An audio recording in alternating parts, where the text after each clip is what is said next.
Right now, as you watch this video, 10 everyday grocery items you've bought for years are quietly vanishing from stores, and you probably haven't even noticed yet. In the next few minutes, I'm going to reveal which familiar foods are disappearing from supermarket shelves, not in dramatic shortages that make headlines, but in subtle ways that are changing what you eat without you realizing it. By the end of this video, you'll know exactly what to look for and why it's happening. Welcome to Food Decider, where we uncover the hidden truths about what you eat. If you want to stay informed about the real changes happening to your food, hit that like button and subscribe so you never miss an update. Let's start with something you need to understand. Shortages don't look like they used to. If you walk into a supermarket today, you won't see rows of empty shelves. The lights are bright, the displays are full, and everything looks normal. But something is fundamentally changing in a way that's incredibly easy to miss. Remember the panic buying during the pandemic? Empty toilet paper aisles, missing eggs, flour nowhere to be found. Those were obvious shortages that triggered anxiety and made headlines. But the shortages happening right now are different. They're subtle, gradual, and almost invisible unless you know exactly what to look for. Most of us are creatures of habit when it comes to food. We rely on particular brands, specific flavors, and familiar products that don't just fill our stomachs, they comfort our routines. And it's these routines that are being quietly disrupted right now. Here's what's actually happening on those fully stocked shelves. Food is disappearing in 3 distinct ways, and once you understand them, you'll start seeing them everywhere. First, there's blending and downgrading. This is when the product you've always bought still exists on the shelf with the same label, the same packaging, maybe even the same price, but what's inside has fundamentally changed. The quality has been downgraded, ingredients have been blended with cheaper alternatives, and the experience you're paying for is no longer what it used to be. Second, there's strategic allocation. When supplies get tight, retailers and producers make calculated decisions about what to prioritize. And surprise, it's not about what you need or what's healthiest. It's about what's most profitable, what moves fastest, and what's protected by big contracts. The pure ingredients you use at home, they're often first on the chopping block. Third, there's shrinkflation and substitution. Your favorite brand suddenly comes in a smaller package at a higher price, or it disappears entirely, replaced by an unfamiliar brand you've never heard of.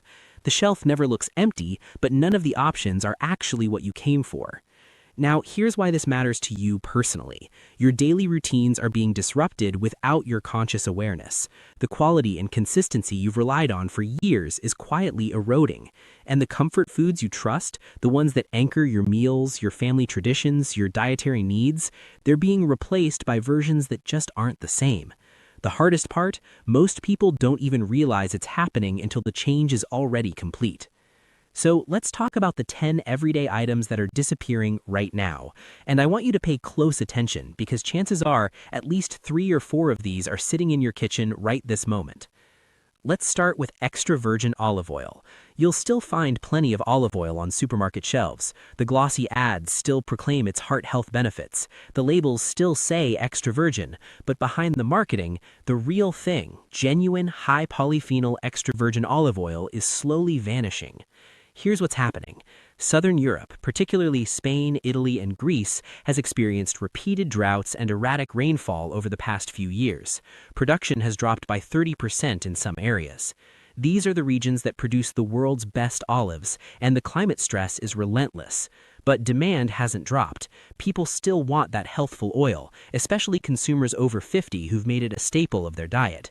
So what's the solution? The market does what markets do. It adapts. Shelves stay stocked with bottles labeled extra virgin, but these are often blends, less aroma, less bite, fewer of those protective compounds that made olive oil a health food in the first place. True extra virgin olive oil is being replaced by versions that are, as one industry insider put it, good enough to sell, yet no longer good enough to protect health the way buyers expect. And here's the thing, most consumers have never tasted the gold standard oil, so they don't notice the difference. The healthiest olive oil, the foundation of the Mediterranean diet, is becoming more of a memory than a present-day reality. Next up, pure cocoa powder. Now, chocolate is everywhere, so what's the problem? The issue lies in how the industry allocates scarce resources. West Africa's Ghana and Côte d'Ivoire supply over 70% of the world's cocoa, and these regions have endured drought, erratic rainfall, and crop diseases that have pushed cocoa prices to record peaks. There's a severe shortage happening right now. But when cocoa gets scarce, who gets first dibs? Industrial chocolate, candy bars, baked goods. These are high-profit, contract-protected products. They get the cocoa they need. And what gets reduced first? Pure, unsweetened cocoa powder for home use. It's at the bottom of the priority list. No headlines proclaim its absence, but home cooks and bakers are finding that familiar brown box missing from shelves, replaced by lesser, more processed powders, if anything at all. And here's the kicker. Even when cocoa supply recovers, the industry doesn't rush to restore pure powder's shelf presence. It stays off the shopping list longer than most people notice. Now let's talk about coffee. The world hasn't run out of coffee. Cafes are open, supermarket shelves are full of bags and cans. But if you're a long-time coffee drinker, you might have noticed something. Your morning cup doesn't taste the way it used to. Brazil, Colombia, and Ethiopia, all crucial regions for growing Arabica coffee, are struggling with heat, frost, and drought. The harvests are smaller and less flavorful. So what do roasters do? They use more blends and darker roasts to conceal the inconsistent bean quality. The result? Less aroma, more bitterness. Here's how you know this is happening to you. If you've been drinking your coffee black for decades and suddenly find yourself reaching for sugar to make it palatable, it's not your taste buds, it's the beans. The shortage isn't about supply, it's about quality, and it's the long-term coffee drinkers who notice first. Moving on to organic eggs. Eggs are always on supermarket shelves, right? But organic eggs, the choice of people seeking natural, ethical, nutrient-rich food, are becoming sporadic. Free-range organic hens lay fewer eggs in winter or during cold snaps. That's just natural variability. Add to that rising costs for feed, heating, and labor, and small producers are getting squeezed hard. Their supply is dropping. And when retail chains face tight supply, guess which eggs they cut first? The organic ones. They favor the reliable supply of industrial eggs because consistency matters more than quality in their business model. So buyers find themselves bouncing between stores or reluctantly buying conventional eggs. Nobody's going hungry, but long-standing breakfast routines are getting upended. The disappearance is gradual, but the disruption to daily life is real. Frozen vegetables are next. These aren't just a fallback, they're essential convenience for busy people or older shoppers who can't always cook fresh. But store-brand frozen vegetables, especially broccoli, are quietly vanishing. Why? Because the supply chain for frozen vegetables is complex. You need synchronized harvesting, processing, refrigeration, packaging, and delivery. When production costs rise, the first things to disappear are the low-margin, store-brand items. Meanwhile, premium organic versions often stay on shelves because they have better profit margins. So frozen vegetables aren't gone, but the specific ones shoppers rely on often are. This forces meal plan changes and stretches budgets. The shelves never look empty, they just offer the wrong choices. Let's talk about jasmine rice. Rice is everywhere, but jasmine rice holds a special place on many family tables. At least it used to. Jasmine rice isn't a staple food that governments guarantee. It's considered a nice-to-have when supply chains get pressured. Rising fertilizer and shipping costs mean those large, affordable bags vanish first, replaced by smaller, pricier packages or unfamiliar brands. This change undermines daily traditions. Families adapt by swapping in other types or blends, and that delicate flavor and aroma fades from daily meals. The switch is subtle, but it's deeply felt by anyone for whom rice is more than just a filler. It's an experience. Fresh strawberries are another casualty. Winter strawberries were never guaranteed, but now unpredictability is the new norm. One week they're there, the next week they're missing without explanation. Erratic weather in California and Florida disrupt harvests and reduce reliable yields, and even when berries are available, problems with cold storage, transportation, or labor mean they spoil before reaching shelves. So shoppers find tiny, bland strawberries one week and empty shelves the next. The disappointment doesn't make headlines, like when a child's birthday cake is missing its fruit topping, but it signals deeper cracks in the food system's reliability. Now, if you're gluten-free or following a keto diet, pay close attention to this one: almond flour. To the casual observer, the baking aisle looks fine. Wheat flour is everywhere. But almond flour, a pantry essential for people with dietary needs, is quietly becoming scarce. Almost all almonds are grown in drought-prone California, and they're extremely sensitive to water shortages and high costs. When supply gets tight, what gets produced first? Whole almonds, almond oil, and almond milk. Almond flour is essentially leftover production. It only gets made if supply allows.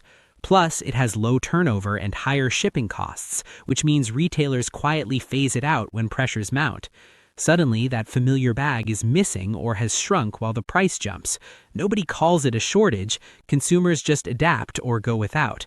And for those who rely on it, it feels like being quietly abandoned by the food system. Fresh chicken wings seem like a minor issue, but for home cooks planning family gatherings, it's unexpectedly disruptive. Chicken is ever present in stores, except for wings. Wings aren't about food security. They're about comfort, ritual, family gatherings, and weekend meals. When supply or logistics hit a snag, retailers prioritize cuts like breasts or thighs. Wings get left out.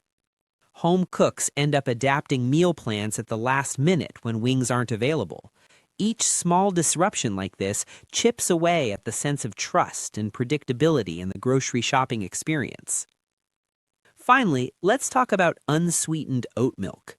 Plant milks continue to sell well overall, but unsweetened oat milk, a necessity for the health-conscious or those with dietary restrictions, is receding from shelves. Why? Because sweetened versions sell better and are more profitable. In tight supply situations, stores keep only what moves fastest. Rather than loudly removing the product, retailers let inventory dwindle, quietly nudging consumers toward more common choices. For people who need sugar-free options, the loss is real. You either give up oat milk entirely or compromise your dietary needs. The shelf looks full, but none of it fits your requirements. So what binds all these examples together? It's not crisis. There's no hoarding, no official notices, no panic. What we're seeing is the erosion of quality, consistency, and comfort. The underlying causes are complex and interconnected. Climate change is disrupting growing regions worldwide. Supply chains have become fragile and vulnerable to even small disruptions. Global economics are shifting in ways that prioritize profits over variety and quality. And retailer priorities are changing. They're making calculated decisions about what deserves shelf space and what doesn't. Food isn't running out, but the version of food you know and trust is gradually being replaced, reduced, or recast into something different. Think about what this means on a practical level. You're not experiencing hunger or deprivation. Instead, you're making a series of small adaptations, buying a different cut of meat, choosing a substitute product, adjusting a recipe, often without even making a conscious decision. But these shifts add up to a loss of culinary continuity. Your daily rituals change, your family traditions evolve. Not by choice, but by the subtle hand of a food system that's being stretched by a crisis, yet held together by innovation and compromise. Home cooks find meal planning harder because they can't rely on ingredients being available. People with specific health needs encounter more obstacles to maintaining their diets. Traditional flavors and food memories gradually fade as the ingredients that created them become inconsistent or unavailable. So here's how you recognize the signs that this is happening to you. First, you find yourself visiting more stores to find the same item you used to buy at one location. Second, you notice that memorable flavors and aromas are missing from foods you've eaten for years. Third, you're repeatedly adjusting meals due to missing ingredients, and it's happening more often than it used to. If any of these sound familiar, you're already experiencing the quiet shortage. But awareness is empowering. Once you understand these patterns, you can make informed choices. You can explore alternatives before you're forced to. You can support local or specialty producers who prioritize quality over volume. You can change recipes and expectations on your own terms instead of being backed into corners by empty shelves or inferior products.